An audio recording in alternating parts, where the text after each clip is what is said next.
C'est À bon? tous, shalom à tous. On est content, on se retrouve avec Midrash Yehuda Manitou, avec le docteur Eliezer Charodotsky. Et tu vas nous parler ce soir. En fait, on continue un peu la chronologie. On est toujours dans le thème de décrypter un peu l'histoire, entre les lignes, tu vas appeler ça. Et on part de la fin des années 30, quand les portes du Yishuv se referment. Bechavod. Shalom les amis. Vous savez, je voudrais commencer par une expérience que j'ai eue aujourd'hui ce matin. C'était hyper intéressant et ça a trait à quoi on a affaire. On travaille avec un ami dans une fondation qui, à chaque organisme, c'est une fondation dans l'éducation juive, l'identité juive, dans le monde entier.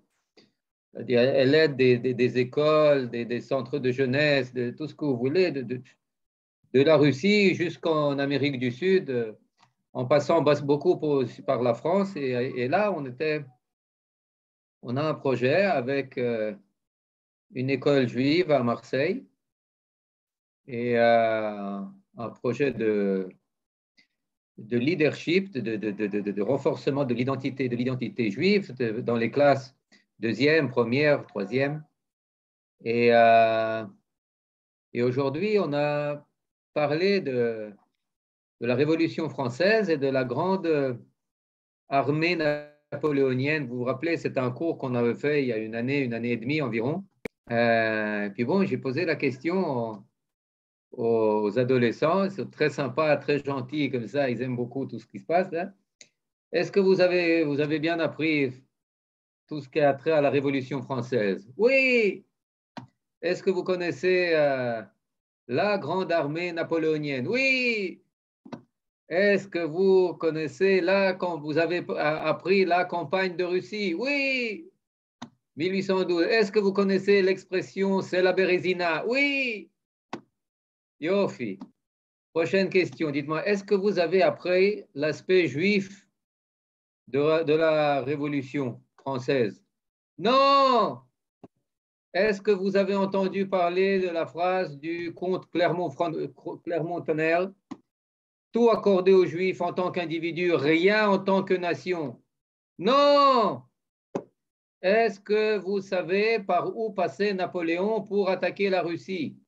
Non! Est-ce que vous savez qu'il a traversé la zone de peuplement où il y avait la moitié du peuple juif, plus de la moitié du peuple juif à l'époque, en Biélorussie, en Lituanie, etc., etc. Non!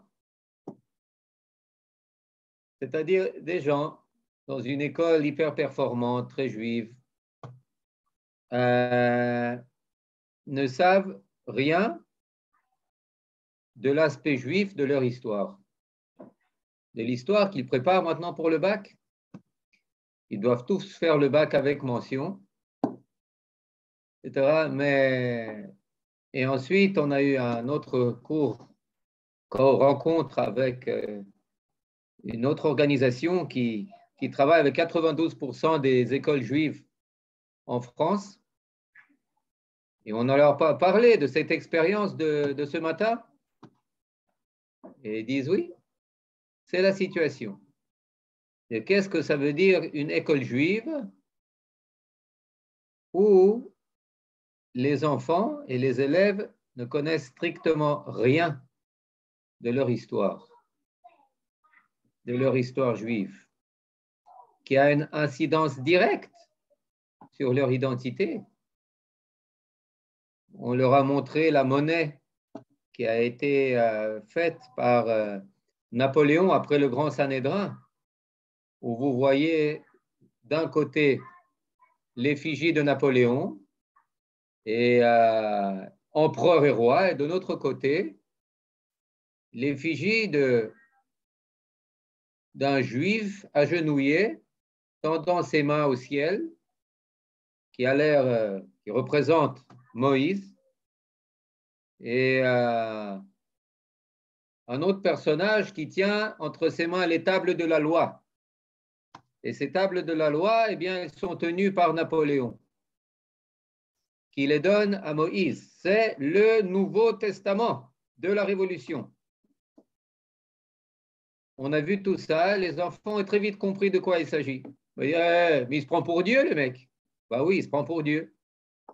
Napoléon se prend pour Dieu. Et nous, on se prend pour des juifs consistoriaux.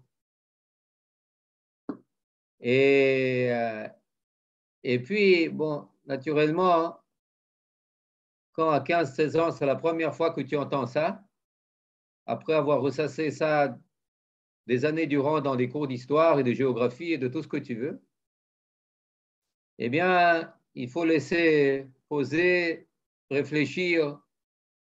Il y a une discussion très intéressante,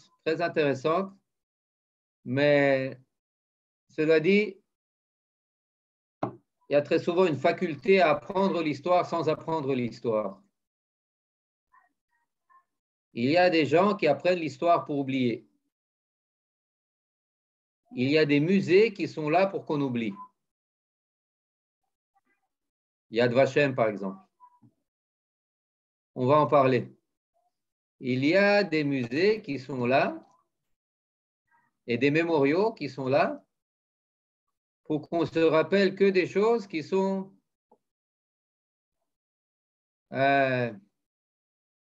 qui s'inscrivent dans le bon ton, dans le bien pensé. Et c'est pour ça que c'est tellement important d'apprendre l'histoire, même si en apparence, on sait tout. Par exemple, notre sujet d'aujourd'hui, quand les portes se referment, les années 30, la fin des années 30 du Yishuv. Bon, on connaît tous. Imagine, vous posez la question, les grands événements des années 35, 39. On s'arrête à 39, jusqu'à septembre 39, avant le début de la guerre. Eh bien, écrivez-moi, quels sont les grands événements, à votre avis, qui se sont produits à cette époque? Les grandes, je ne sais pas, à tous les niveaux, dans le monde, mais qui ont, naturellement, qui portent à conséquence ici, et en Eretz Israël, mandataire, sous mandat britannique. Écrivez, pensez, et puis pour que je ne le dise pas, parce que un mini sondage. À votre avis, quels sont les grands événements formateurs ou déformateurs qui se sont passés dans les années 35-39 en Eretz Israël ou dans le monde, mais orientés vers Eretz Israël, vers le Proche-Orient? Mada Atrem, Echaim.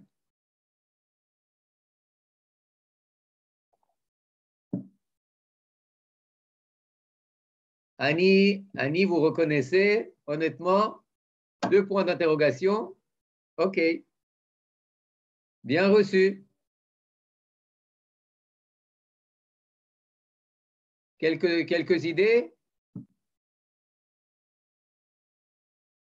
Quelques idées, quelque chose à proposer? Parce que là, quand je vais vous dire ces événements, eh bien, vous allez vous rappeler. Robert, oui, si vous pouvez l'écrire, parce qu'on ne vous entend pas, on n'entend personne. Là, vous êtes tous sur mute. Peut-être, on va, regarde. Non, moi, je ne peux pas. Je ne peux pas, mais voilà, ça essayez. Y est. Voilà, Robert, oui. La commission Picot. La commission, non, vous faites référence à la commission PIL. PIL, excusez-moi, oui. PIL, Picot, c'était Première Guerre mondiale. Oui. Picot, c'était avant. La commission PIL, très bien, je l'écris. Quoi d'autre?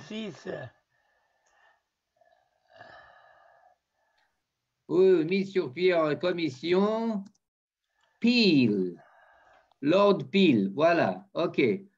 Pogrom en Syrie. Moi, je ne sais pas. Je ne sais pas, peut-être. Les pogroms aussi ont commencé plus tard. Il y avait des pogroms en Eretz Israël. Russie-Ukraine. Bon, Russie-Ukraine, ça fait à quoi vous faites référence? Russie-Ukraine, c'est un pays, c'est une Union soviétique à l'époque. Ça fait partie d'un même pays. Tel Haï. Il y a eu Tel Haï, non? Tel Haï, c'est en 1920. C'est en mars 1920. Ah, je comprends. Alors là, pour l'instant, on a commission pile. Guerre d'Ukraine, moisson Russie. Ah, guerre d'Ukraine, moisson brûlée, oui, ça, Golodomor, etc. Oui, c'était au début des années 30. C'est au début des années 30. Là, dans les années 35, 36, 37, c'est déjà la grande terreur. Les purges, les procès publics, etc., etc. Ça, La nuit bon, de ça a une cristal. incidence, mais ce n'est pas aussi direct. La Le nuit de livre blanc, il cristal. a fait.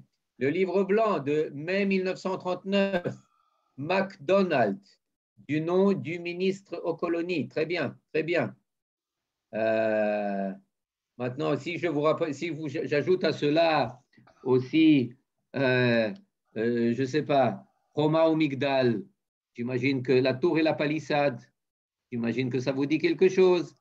Plus de 50 localités, kibbutzim, moshavim, qui ont été établies par le Yishuv entre 36 et 39.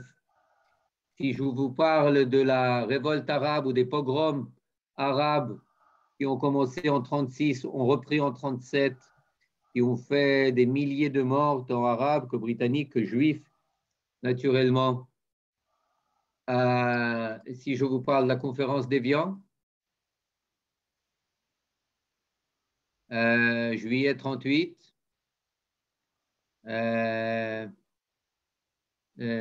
si je vous parle de hors de Wingate et des unités volantes ou mobiles, de tout un renouveau de stratégie et de tactique militaire de la Haganah, etc., etc. Il y a beaucoup de choses qui se sont produites. Et maintenant, je voudrais qu'on y mette un peu d'ordre et un peu de perspective. Et pour prendre de la perspective, eh bien, on va retourner dans les années 20. Qu'est-ce qui se passe dans les années 20? Ceux qui sont là, les pouvoirs en présence, eh bien, c'est la France et la Grande-Bretagne. La France au Maghreb, Maroc, Tunisie, Algérie, les Britanniques, Égypte, Israël, Transjordanie. Maintenant, la France, c'est aussi au Liban et en Syrie, les Britanniques aussi en Irak. C'est-à-dire, c'est les deux grandes puissances en présence. Et chose étonnante, il y a des États arabes qui naissent, qui obtiennent leur indépendance. En 1930, c'est l'Irak. En 1922, c'est l'Égypte. En 22 aussi, c'est la Transjordanie. Elle est encore sous, comment dire, sous parapluie ou sous mandat britannique, mais il y a déjà un gouvernement, il y a déjà une sorte d'autonomie. C'est-à-dire, on voit que les États arabes ou les Arabes sont peu à peu obtiennent des États. Maintenant, qu'est-ce qu'il en est? Qu'est-ce qui se passe en Eretz Israël? Eh bien, on pourrait croire entre nous que s'il y avait ici, en Eretz Israël, ça temporise. Ça temporise, au contraire, ça freine.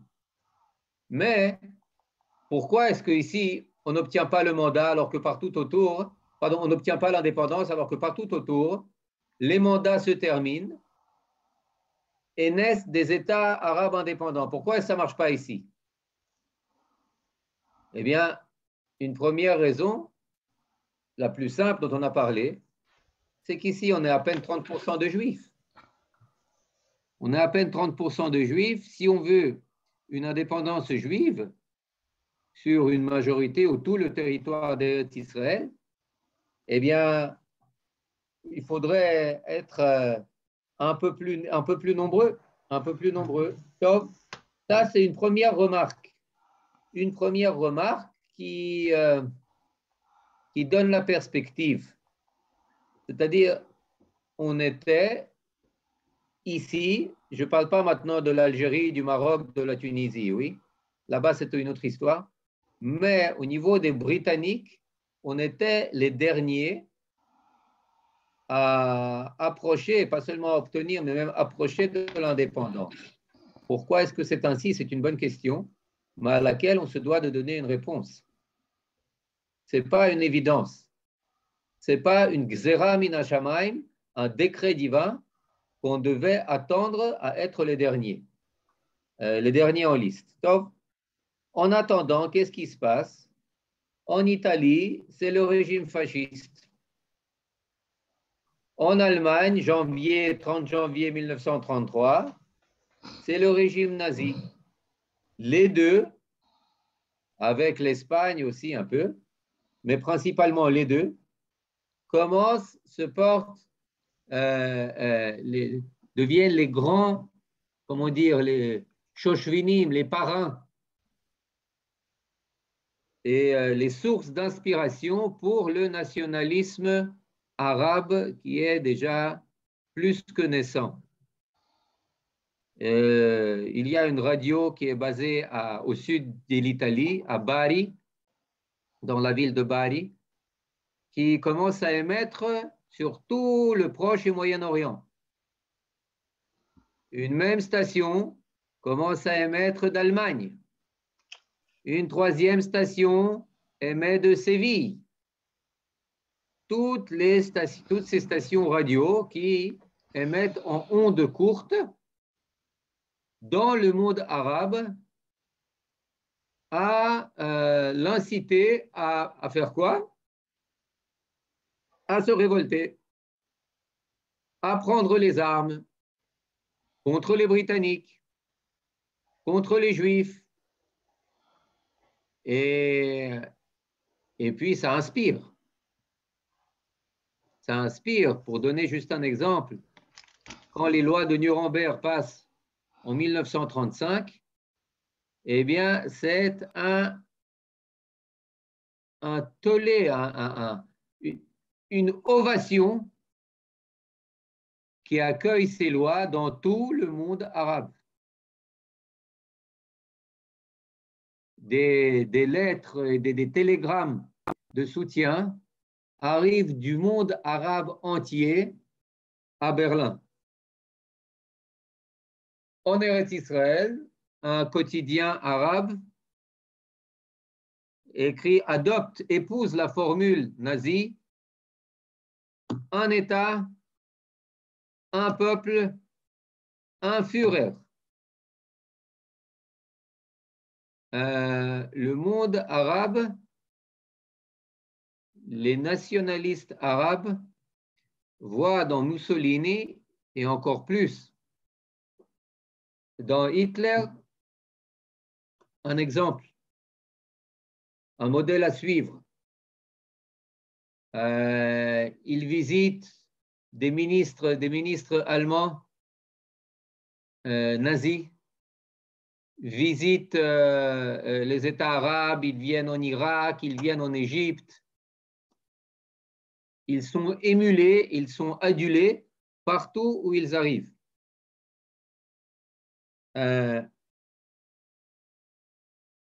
Les Arabes, sans avoir le vent en poupe, et plus que cela, ils sentent que les Alliés, ceux qui vont devenir les Alliés, la France et avant tout la Grande-Bretagne, sont en perte de vitesse. Ils jouent l'apaisement. Bon, ce n'est pas encore Munich. Ce n'est pas encore la trahison de la Tchécoslovaquie, mais c'est déjà la Rhénanie qui est reprise par les forces nazies allemandes. Réaction? Aucune réaction. C'est déjà l'Allemagne qui se réarme complètement réaction, aucune réaction. C'est-à-dire, les Arabes, ils sont très sensibles à tout cela. Ils voient qu'ils ont en la figure de Hitler, Yimar Shemo Vezichro, un allié d'importance, un allié qui, on va le voir, bientôt va aussi leur fournir des armes dans les années 30. Et c'est pour ça que, sentant avoir ce vent en poupe, en avril 36, c'est ce qu'on appelle la Mereda Arabi, la révolte arabe, les premiers attentats, pour être plus direct, les premiers attentats qui commencent. C'est des autobus juifs qui sont mitraillés. Et ensuite, c'est la grève générale. C'est la grève générale qui est déclarée. Aucun commerce n'est ouvert. Les fonctionnaires arabes ne viennent pas travailler dans l'administration, dans les services de Sa Majesté en Eretz Israël. Donc, c'est une grève qui dure d'avril jusqu'en octobre. Bon, les plus grands perdants de cette grève, ce seront naturellement les Arabes, mais ça, c'est une autre chose. En réaction à cette vague de violence, eh bien, les Anglais envoient ici une commission avec à sa tête le Lord Peel. La commission arrive en novembre 1936. Les Arabes, fidèles à leur coutume, ils la boycottent. Il faut savoir le niet. Dire niet, c'est d'abord une invention arabe. Toute proposition, aussi favorable qu'elle soit, est accueillie tout d'abord par un ferme niet. Fin de non-recevoir. Pour finir, ils vont céder, ils vont paraître devant la commission et ils vont lui dire, écoutez, nous, on veut l'indépendance. On veut l'indépendance. Pourquoi? Tant qu'on est la majorité ici, on veut obtenir l'indépendance, que ce soit un État de Palestine indépendant, État arabe de Palestine indépendant. Top. Et nous, qu'est-ce qu'on répond? Chaim Weizmann, il dit la chose suivante. Si on nous propose maintenant de former un parlement de Palestine, Eretz Israël, où on sera représenté 50% et les Arabes 50%, où le principe de parité sera respecté, on accepte. Bon, alors là, vous allez me dire, c'est la fameuse Gemara de Shnaim Ochazim. Shnaim Ochazim Batalit. Oui, Shnaim, deux qui tiennent le talit, et il y en a un qui dit Zé Omer Kula Sheli, Zé Omer Kula Sheli. Celui-là, il dit il est tout à moi, celui-là, il dit tout à moi. Bon, Asma, Yachloku. Alors quoi, moitié-moitié. Mais s'il y en a un qui dit Kula Sheli, tout m'appartient, et l'autre, il dit là, alors, Chetzi, juste une moitié, alors, Beseda.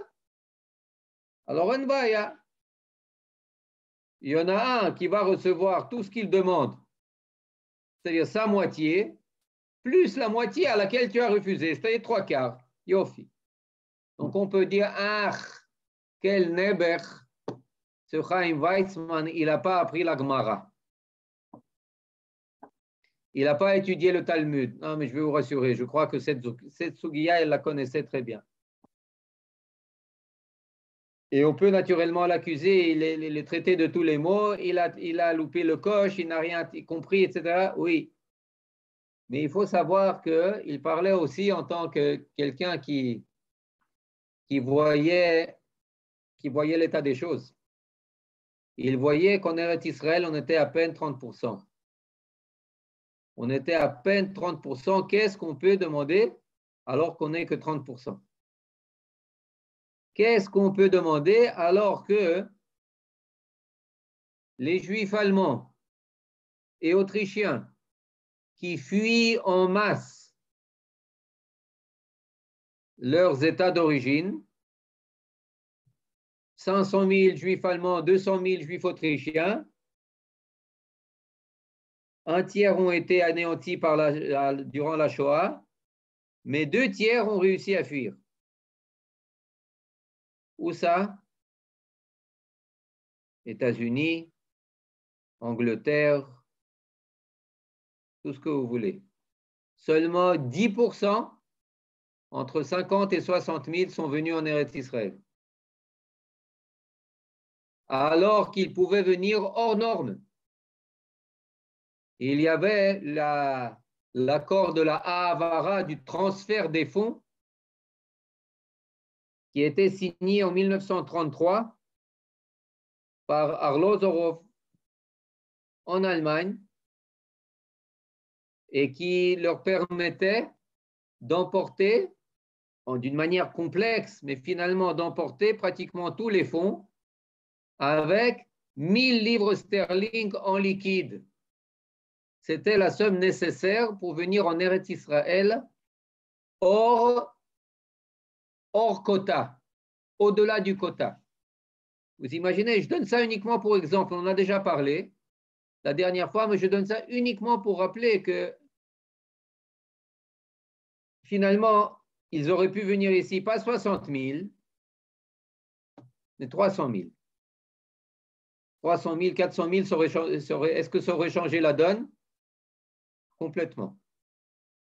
Complètement. Quand tu parles à la commission du PIL et tu es 50 ou 60% de la population,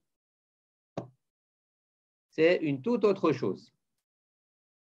Une toute autre chose. Maintenant, ou bien si on avait utilisé leurs fonds pour faire venir des Juifs de Pologne, d'Hongrie, de Roumanie, où l'antisémitisme sévissait de manière très féroce et cruelle à cette époque aussi.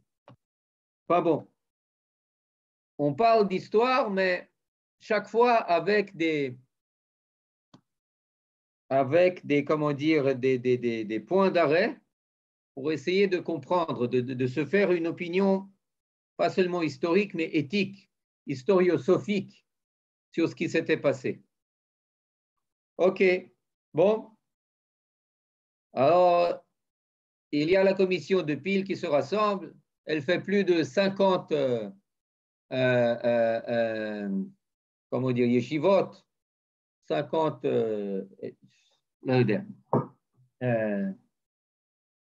au bout de quelques mois, le seul professeur qui est membre de cette commission, le professeur Coupland, s'adresse à Weizmann et il dit, écoute, j'ai une idée.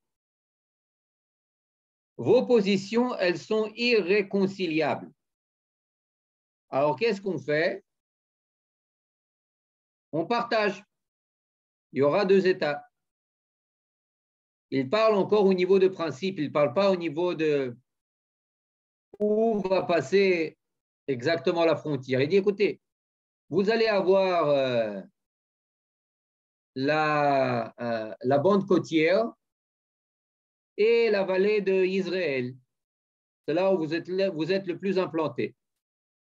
Donc, les Arabes, ils vont avoir presque tout le reste.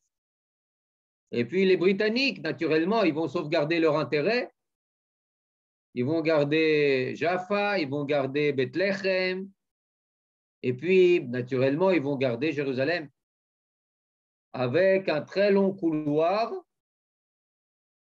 entre Jaffa et Jérusalem. Bon.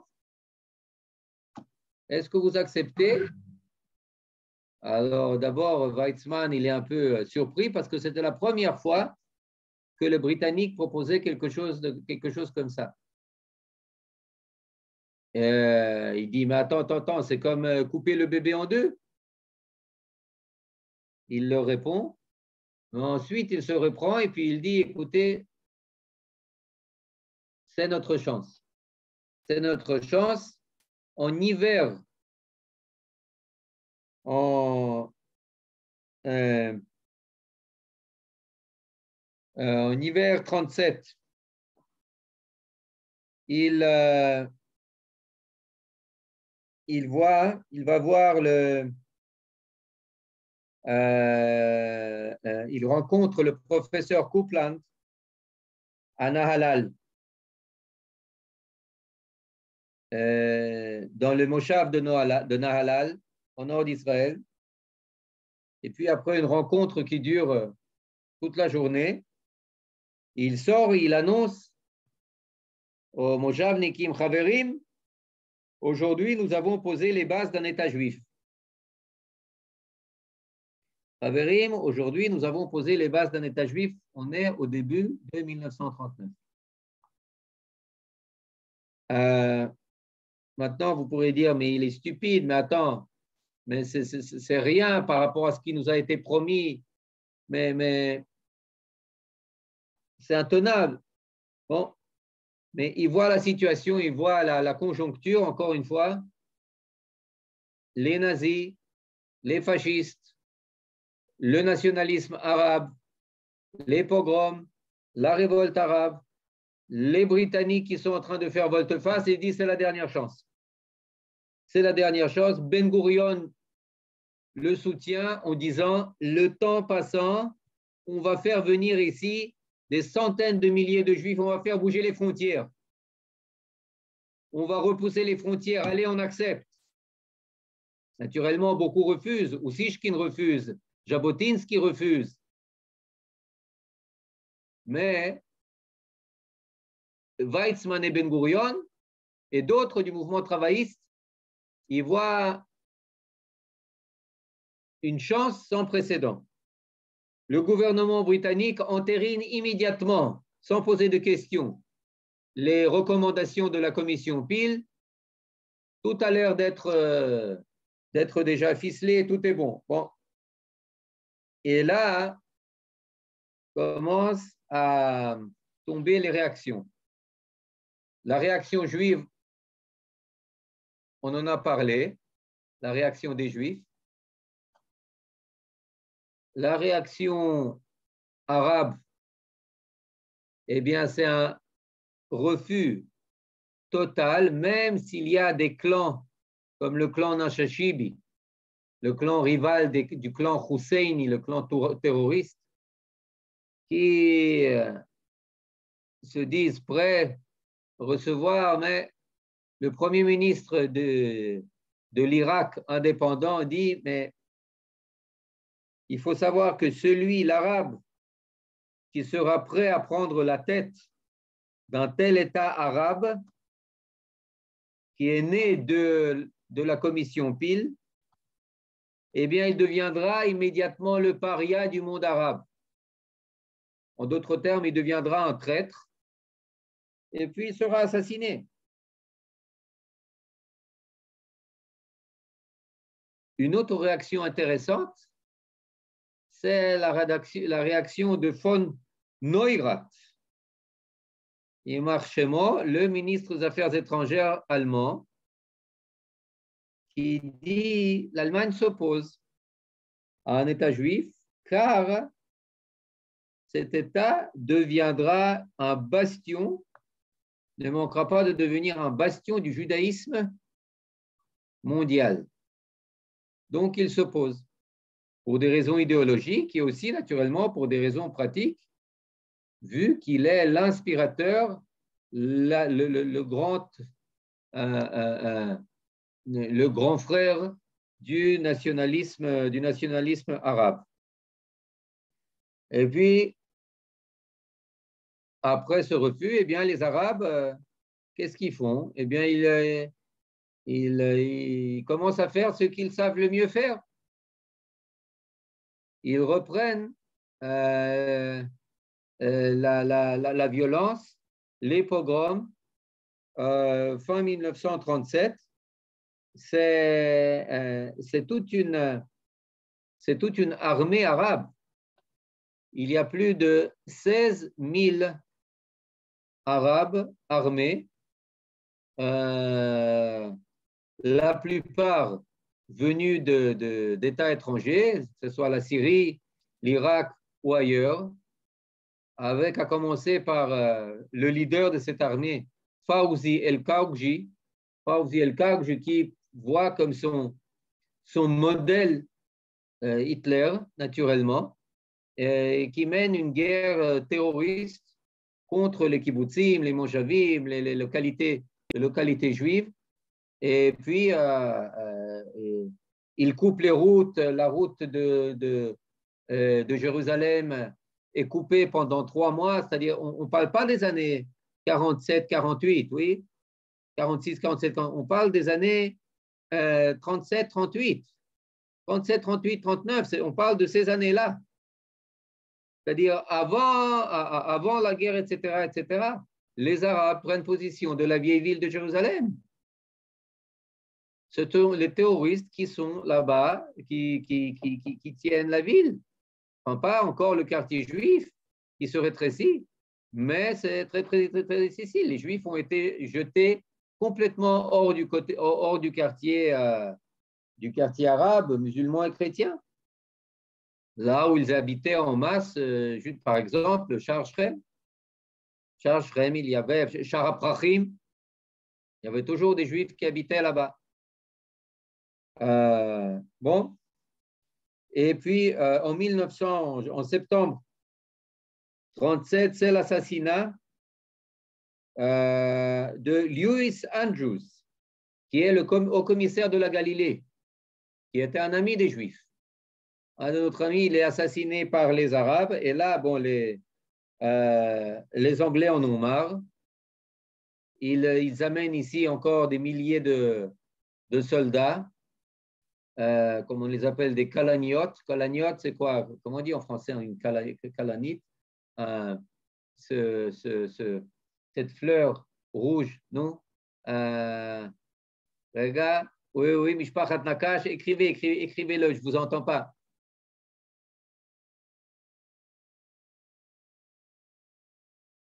Je vous vois parler, mais je ne vous entends pas dire.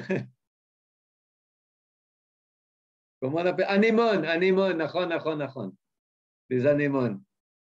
Et voilà. Et donc, les Anglais partent en contre-attaque. Khadj Amin el-Husseini, le moufti de Jérusalem, est démis de ses fonctions. Il fuit le Harabait déguisé en mendiant. Ensuite, il se réfugie dans le Liban français. À l'époque, le Liban, il fait partie du mandat français. Et puis, c'est aussi nous qui nous réveillons. C'est aussi la Haganah qui passe à la contre-attaque. Elle passe de ce qu'on appelle de la retenue, de la stratégie de la retenue, la Havlaga, à la stratégie de l'attaque avec Yitzhak Sadeh, avec le capitaine Orde Wingate, qui vient ici et qui nous apprend des tactiques de guerre de combat la nuit et des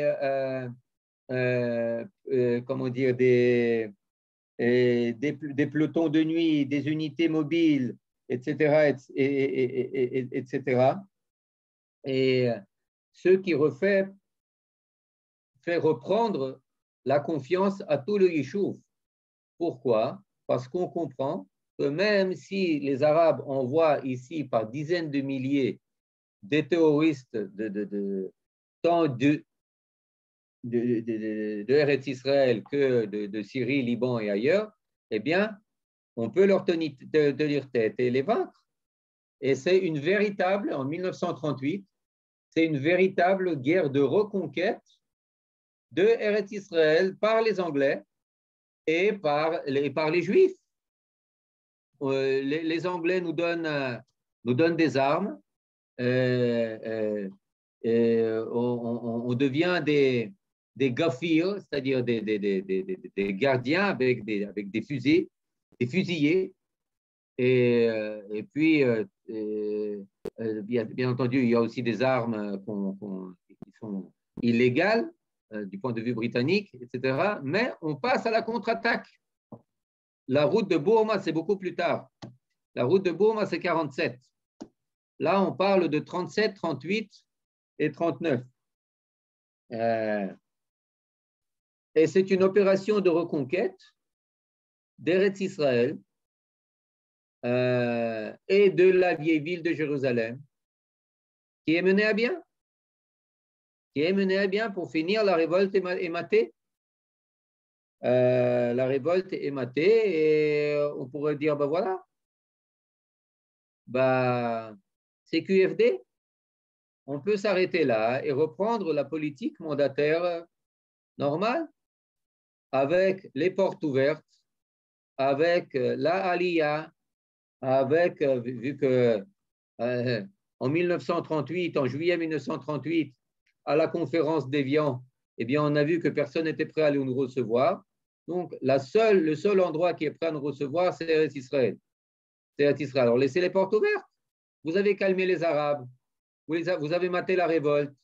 Vous êtes là en nombre et en force. Tout va bien? Rajamin el-Hussein est en fuite. Son haut comité arabe est en fuite. Alors, qu'est-ce qui se passe? Alors, qu'est-ce qui se passe? Eh bien, ce qui se passe, c'est la chose suivante.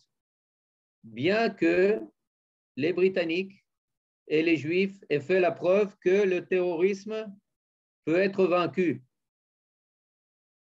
sans passer par, comment certains aiment encore le dire, par une pollution, par une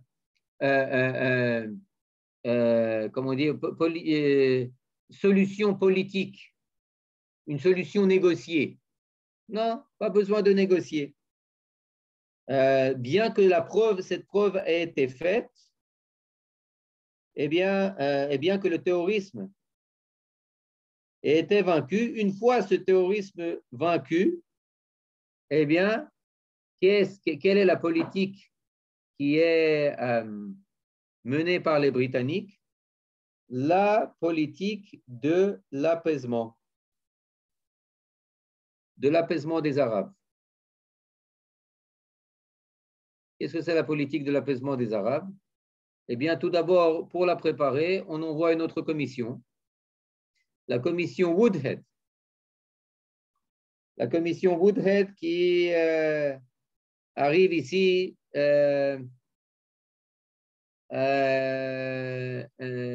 début 39. Bon, la commission Woodhead, elle n'a pas grand-chose à dire, si ce n'est que le partage est difficilement praticable. Et puis, en mai 1939, c'est le livre blanc.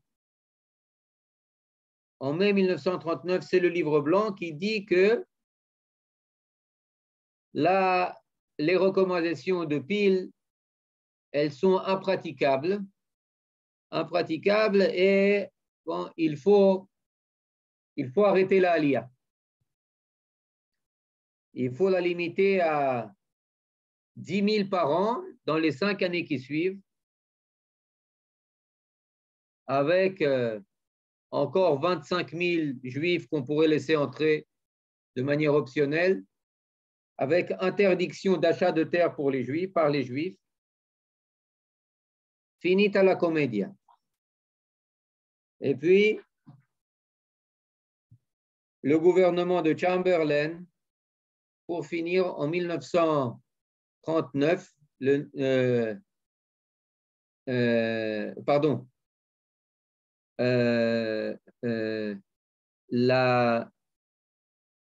veille de la nuit de cristal en 1938, encore avant le livre blanc de MacDonald, eh bien, il renonce et il rejette les recommandations de la commission de Peel la même nuit de la nuit de cristal. Le 9 le 9 novembre, la nuit du 9 au 10 novembre 1938. C'est-à-dire le jour même où l'Europe commence à devenir un cimetière pour les Juifs, eh bien, la seule route de sortie, à savoir Eretz Israël, les portes se referment. Et là, je dis encore un détail. Le dernier congrès sioniste d'avant la guerre va être tenu à Genève, vous n'allez pas le croire, le 16 août 1939. Le 21e congrès sioniste.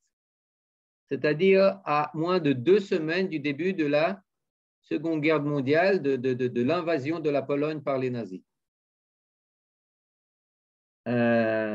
Vous imaginez l'atmosphère qui règne à ce congrès. La majorité de ces délégués, des délégués, naturellement, ne vont pas survivre, vont périr durant la Seconde Guerre mondiale. Et puis, on voit toutes ces choses-là. Et puis, on voit, mais qu'est-ce qu'on pouvait faire? Mais c'était inévitable.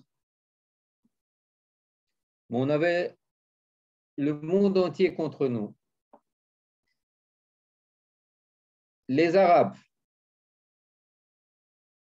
avec leur nationalisme et le soutien accordé par tous les États arabes environnants et par l'Allemagne nazie. Les Britanniques, qui on pourrait dire n'avaient pas le choix, ils savaient que nous, de toute façon, on les soutiendrait.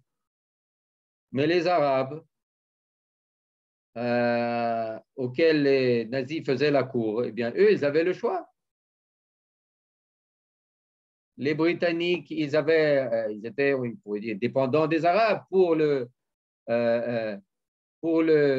canal de Suez, pour tout le pétrole en Irak. Et si les Arabes nous faisaient la guerre, qu'est-ce qui se passerait? On aurait mauvaise mine. Et puis, tout le monde à Évian qui nous tourne le dos. Qu'est-ce qu'on pouvait faire? C'est une question très difficile. Mais je voudrais quand même essayer de donner un élément de réponse qui nous ferait comprendre qu'il y avait quelque chose à faire. Je ne sais pas s'il y avait quelque chose à faire en 39-38, mais je sais qu'il y avait quelque chose à faire et qui a presque été fait en 34-35. Et cette chose-là, on en a parlé il y a plusieurs années, on y revenait, etc., etc. Cette chose-là, elle s'appelle de manière très, très simple l'union complète des grands mouvements et forces en présence dans le Yishuv et dans l'organisation sioniste. À savoir l'union entre Jabotinsky et Ben-Gurion. C'est une union qui n'a pas seulement été théorique, elle a été scellée. Après l'assassinat de Arlozorov, quelques mois après, Ben-Gurion s'est rendu compte que la seule personne qui parlait le même langage que lui, qui parlait en termes de sauvetage global du peuple juif, qui parlait en termes d'évacuation de milliers de juifs d'Europe et de leur allié en Eretz Israël, qui parlait de front commun du Yishuv contre la puissance britannique, il n'y avait qu'un juif qui parlait comme lui en ces termes. C'était Jabotinsky. Et ils se rencontrent à Paris 12 fois. 12 fois, ils se rencontrent et ils scellent un accord au sujet duquel Ben Gurion dit c'est trop beau pour être vrai, je crois pas à mes oreilles, je crois pas. Tout est signé.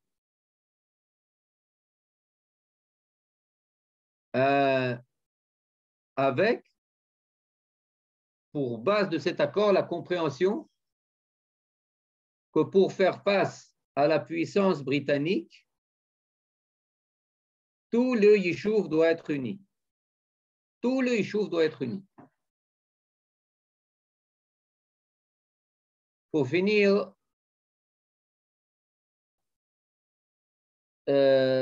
l'idée tombe à l'eau parce que elle n'est pas reçue par un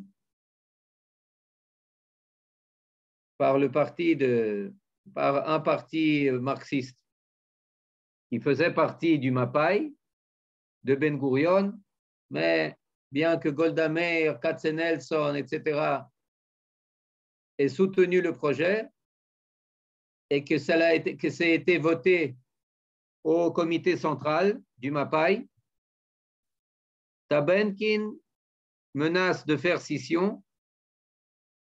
Il exige un référendum dans toute la Histadrout.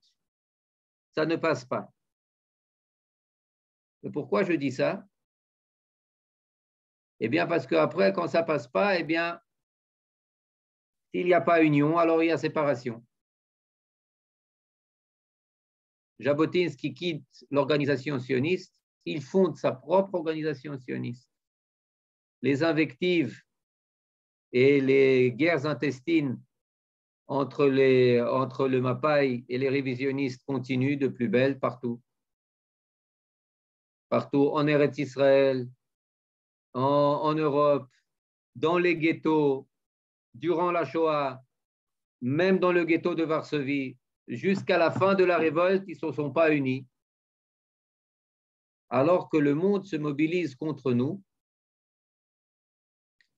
nous, on se fait la guéguerre. C'était une tentative salvatrice, salutaire, invraisemblable d'union en 1934 qui a échoué en mars 1935. Et la prochaine fois qu'on sera unis face à la Shoah et à sa mémoire, ce sera uniquement durant le procès de Eichmann. Il sera arrêté en 1960, jugé en 1961, exécuté en 1962. C'est seulement à cette époque qu'on va à nouveau faire front commun face à la Shoah.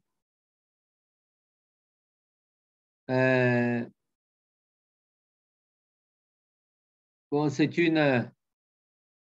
quand vous voyez cette histoire, c'est Zelo Pashut.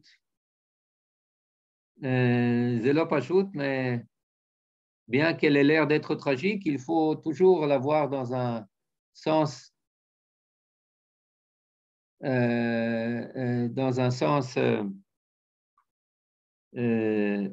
avec sens. Avec sens. Oui, Eichmann, oui, qui parlait hébreu, qui voulait se rendre en Israël. Maintenant, il ne s'est pas rendu en Israël, je crois, dans les années 30. Avant, il a passé, mais dans les années 30, quand il voulait venir, il voulait entrer, il n'a pas pu. Il avait un espion juif qui servait dans la Haganah, qui lui fournissait qui s'appelait, je crois, Folkel, quelque chose comme ça, qui lui fournissait des informations. Oui, là, je réponds à Annie. Oui, bon, on passe à vos questions, à vos commentaires, à vos témoignages. Merci Eliezer, c'est la partie que tu apprécies le plus. Bechavod, ouvrez les micros. Et oui, Robert. Alors, je voulais d'abord deux petites questions très rapides. Le livre blanc, il y en a eu plusieurs. Il y en a eu un en 20, en 22, en 30 et en 39. Mais les Juifs ne pouvaient pas rentrer entre 30 et 39 comme ils voulaient. Les Juifs allemands ne pouvaient pas rentrer comme ils voulaient entre 30 et 39. Non, en 30 et 39, ben, c'est exactement ce que j'ai dit. Les quotas ne touchaient les quotas ne touchaient qu'aux Juifs qui ne pouvaient pas entièrement subvenir à leurs besoins. Ah. S'il y avait un Juif qui venait et qui avait 1000 livres sterling, eh bien, il pouvait venir, lui et toute sa famille et tous ses proches et ses parents, etc., et ses enfants. Il était hors quota. Il était hors quota. Juste pour vous donner une impression, il y a 30 millions de livres sterling qui sont arrivés en Eretz Israël dans les années 30 avec les Juifs allemands. Oui. La majorité d'entre eux sont venus hors quota. Ah bon? C'est ça, c'est une chose très, très importante à savoir. Oui, c'est vrai. Oui. Les limitations des livres blancs ne touchaient que les Juifs qui appartenaient à certaines catégories. Il y avait catégorie A, B, C, plusieurs catégories. Il y avait des catégories hors quota. Mais en 39, ça a été fermé complètement, non? Bien sûr, en 39,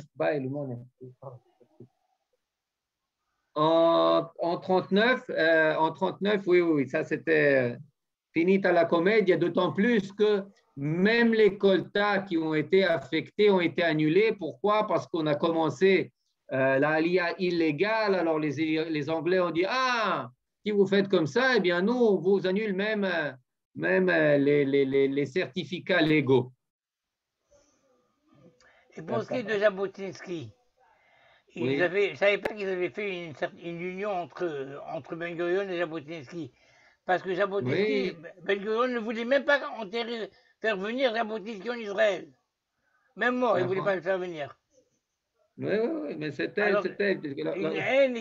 des rencontres entre deux grands qui ont été presque métamorphosés parce que de respect, d'admiration mutuelle et de compréhension du danger. C'était les deux personnes qui comprenaient le mieux le danger qui guettait le peuple juif au niveau politique. Mais ça a changé après, ils se détestaient après. Oui, parce que Jabotinsky a réussi à faire passer l'accord dans ses institutions, mais Ben Gurion n'a pas réussi. Est-ce que cet accord est un accord écrit? Est-ce qu'on a une existence de cet accord? Oui, bien sûr, tout était écrit, signé. Il y avait surtout cela qui partageait le marché du travail, les institutions politiques, le pouvoir, l'économie, tout était inscrit. Mais les marxistes n'étaient pas prêts à céder sur les idéaux de classe pour faire l'unité nationale. Katzenelson, Ben Gurion ne comprenaient pas, mais comment est-ce que vous pouvez mettre la classe devant la nation? Eh bien oui, ils mettaient la classe avant la nation. Oui, alors, merci. Yoela. Au début de votre brillant exposé, vous avez dit qu'il y avait des musées qui avaient été faits, qui sont faits pour ne pas se rappeler. Entre autres, Yad Vashem. J'aurais aimé comprendre. Oui, Toda, merci. Je l'aurais oublié si on m'avait. Eh bien, c'est une chose très, très simple. Le principal soutien accordé aux forces et à l'idéologie nazie dans les années 30 et durant la Seconde Guerre mondiale, c'était le soutien arabe. Et c'est un soutien dans lequel ils ont persévéré, même après le 8 et le 9 mai 1945.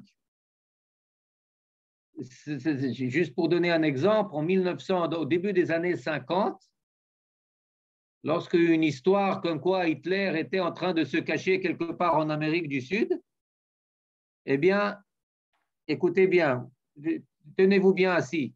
tenez-vous bien assis, Anwar el-Sadat. Anwar el-Sadat, le numéro 2 de Gamal Abdel Nasser, écrit une lettre à Adolf Hitler. On t'attend, reviens. Il y a une lettre qui a été publiée par un chercheur allemand. Dans son livre sur l'islam et le nazisme. Maintenant, et cette facette-là, cette alliance, pas seulement d'intérêt, mais avant tout idéologique, entre le nationalisme arabe, à commencer par le nationalisme palestinien, dont le père fondateur est Hadj Amin el-Husseini, et les nazis, eh bien, Yad Vashem fait tout pour le cacher et tout pour le dissimuler. Vous entrez maintenant dans Yad Vashem, il y avait à l'époque une photo à l'entrée, etc., etc. Maintenant, vous ne trouvez même plus cette photo de Hadj Amin el-Husseini qui fait le salut nazi, etc., etc. Tout cet aspect antisémite, virulent du nationalisme arabe et du fondamentalisme musulman, parce que Hassan el-Banna, le fondateur des frères musulmans, lui aussi, c'était un grand admirateur des nazis. Eh bien, tout cet aspect-là est sacrifié à des idoles qui s'appellent tantôt la coexistence, tantôt la paix, tantôt le processus, tantôt le je ne sais pas trop quoi. Oh, merci Eliezer. Nicole, je crois que tu voulais dire un mot? Non? Alors, je crois qu'il y avait Daniel. Je voulais dire un mot. Quand les autres parlaient aussi, mais il y avait marqué que je ne pouvais pas ouvrir mon... Et ça, je voudrais comprendre pourquoi il y a des gens qui peuvent parler et moi, quand je veux parler...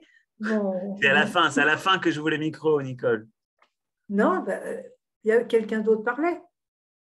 Enfin, pendant les questions, Nicole, pendant le cours, il y avait pas... Ça n'est pas grave. D'autres questions? De toute façon, je voulais juste dire à Eliezer que dans son temps dont il parlait, il y a quand même eu la nuit de cristal. On aurait pu en parler un petit peu. En 1933. Oui, la nuit du cristal, effectivement, c'était la même nuit qu'ont été révoquées les recommandations de la commission de Peel. Oui. D'ailleurs, il faut savoir, qu'est-ce que c'est comme nom? C'est un nom qui a été donné par les Allemands. Un sacré nom pour un pogrom, la nuit de cristal. Un sacré nom pour un pogrom. C'est à cause des vitres cassées. Oui, des vitres cassées. Mais vous savez, dans tous les pogroms, il y a des vitres cassées. Non, mais il y en a eu plein, c'était énorme. Oui. C'est pour ça que c'est ça, mais ça sonne bien, la nuit de cristal. Cristal, oui. C'est comme la nuit du réveillon, c'est ça, etc.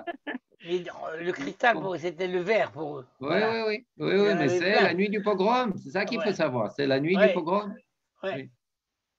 Regarde, j'ai entendu parler qu'il y a eu 8 millions de Juifs tués dans la Shoah. Officiellement, personne n'en parle. Tu es au courant? Non, je ne suis pas au courant de ce chiffre.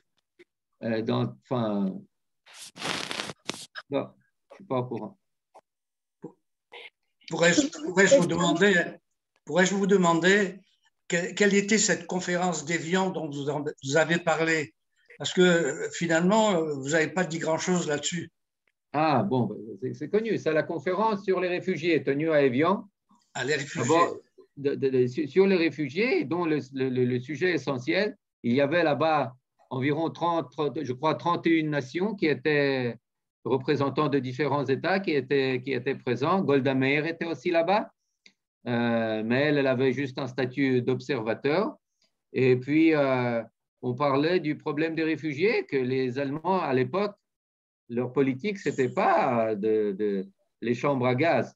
À l'époque, c'était de mettre à la porte tous les Juifs, mais là, ils ont vu que personne n'était prêt à les recevoir.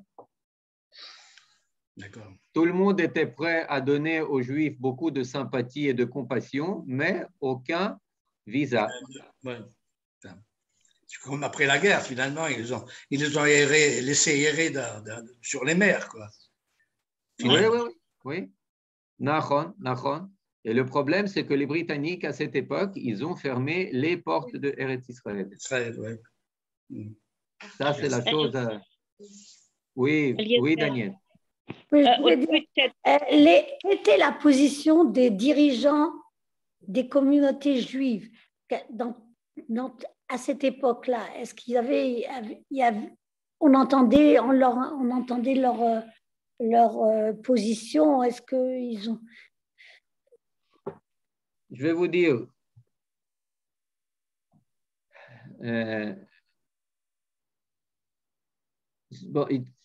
ça dépend de quel dirigeant on parle. Si c'est des dirigeants des Juifs allemands et autrichiens, c'est une chose. Si c'est des dirigeants ou ça en Union soviétique, il n'y avait plus de dirigeants juifs en Union soviétique à l'époque. En Pologne, eh bien, il faut voir chaque admor, chaque rav chassidi ou chaque chef d'un autre ordre. Et donc là, bon, ce serait beaucoup de choses à faire, mais je voudrais dire que même sans poser la question aux dirigeants, il y avait 1 million de Juifs qui étaient en attente de certificat. Et ça, c'est un chiffre qui est vérifié, qui a été mentionné plus d'une fois, entre autres dans un livre sorti en 1964 qui a été rédigé par Géoula Cohen, Zichrona Livracha, et la grande rencontre qui a fait rencontrer tous les dirigeants du Yishuv et des Martarot des années 40 autour d'une table ronde. Et là-bas, eh bien, les gens ont dit oui, il y avait 1 million de Juifs en Europe qui étaient en attente de certificat pour faire leur aliyah. Vous pouvez poser une question? C'est-à-dire 2 fois et demi de plus que les Juifs qu'il y avait en Eretz Israël. Mais ça justifie aussi l'envie des Juifs de venir en Israël. Vous avez parlé qu'il n'y avait pas beaucoup de Juifs qui venaient en Israël, mais ils ont été obstrués par ces fameux certificats qu'on leur donnait pas. Nachon, c'est pas Nachon, c'est-à-dire il y a. Pourquoi est-ce que Ben Gurion il s'est adressé à Jabotinsky? Parce qu'il n'avait personne à qui parler à l'agent juif. C'est ça. Daniel Abel. Oui. Non, je veux retourner tout à fait au début, Eliezer, quand tu as dit qu'il y avait des gens qui ne connaissaient pas l'histoire juive. Et c'est vrai, quand j'étais en Tunisie, que j'étais en 6e, 5e, 4e, au début de l'école secondaire, on utilisait les livres de Jules Isaac, sur l'histoire de France. Mm-hmm. Pas une seule mention des Juifs. Pas une seule mention. On parlait de Vercingétorix, on parlait de saints, de ce saint-là et de l'autre saint et de tous ces rois, etc. Ce n'est que bien plus tard, quand j'ai commencé à étudier l'histoire juive, je me suis dit, mais même à l'époque, je me disais, mais il n'y avait pas de Juifs en France. Non, mais c'est vrai, pas de mention de Juifs. Et c'était Jules Isaac qui écrivait ces livres pour les écoles. C'est ça. C'est à quel point on a intériorisé le message des Lumières. Oui. Est-ce qu'on ne peut pas dire que Israël n'a pas été très accueillant parce que déjà les quelques Juifs qui étaient chez eux, ils mouraient de faim, ils n'avaient rien à manger, ils n'avaient pas de maison, c'était dur aussi pour eux. Donc, est-ce que c'est ça qui a ralenti l'accueil? Non, ça, c'est vrai uniquement pour les années 26-27. Et ça a duré une très brève période du temps. Et aussi, on en a vu la raison, c'est que ce n'est pas seulement les Juifs qui ne venaient pas, c'est les fonds juifs qui ne venaient pas. C'est l'argent qui ne venait pas, ou qui ne venait pas suffisamment. Dans les années 30, ce n'était pas le cas. Au contraire, dans les années 30, il y a en Eretz Israël une prospérité sans précédent. Malgré tout ce qui se passe, et parfois grâce à tout ce qui se passe, il y a le boycott et la grève arabe, pas de problème. C'est l'agriculture, c'est les agriculteurs juifs qui vont inonder les marchés. Et on fonde avec Romain Migdal plus de 50 nouvelles localités entre 36 et 39. Il y a des constructions, des investissements, tout ce que vous voulez. Au contraire, là, il y a une prospérité sans précédent, sans précédent. Et c'est pour ça que même les Britanniques les plus antisémites, ils commencent tous leurs rapports en disant effectivement, les Juifs ont de très grands acquis, beaucoup de quoi se vanter en Eretz Israël. Vous pouvez poser une question? Quelle était la position des dirigeants juifs américains? Des dirigeants juifs américains? Oui.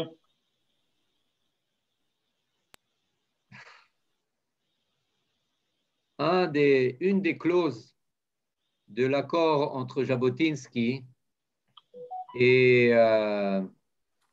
Ben Gurion était de laisser tomber la parité instaurée par Weizmann au sein de l'organisation sioniste entre les sionistes européens et les non-sionistes américains.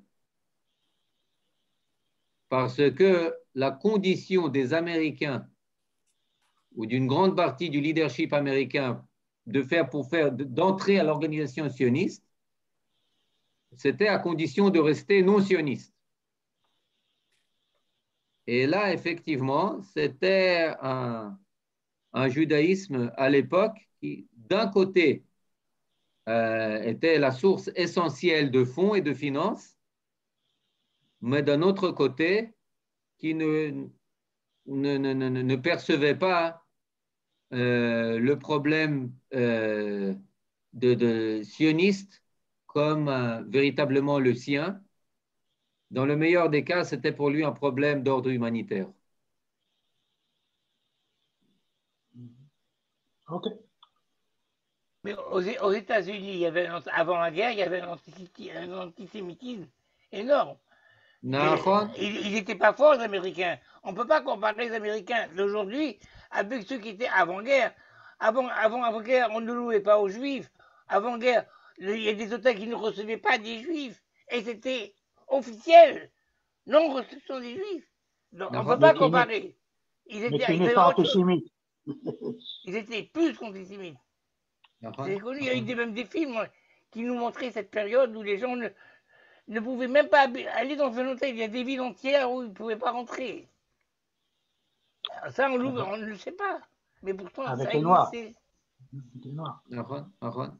Au moment de Balfour, combien de Juifs voulaient faire leur aliyah? On en a déjà parlé.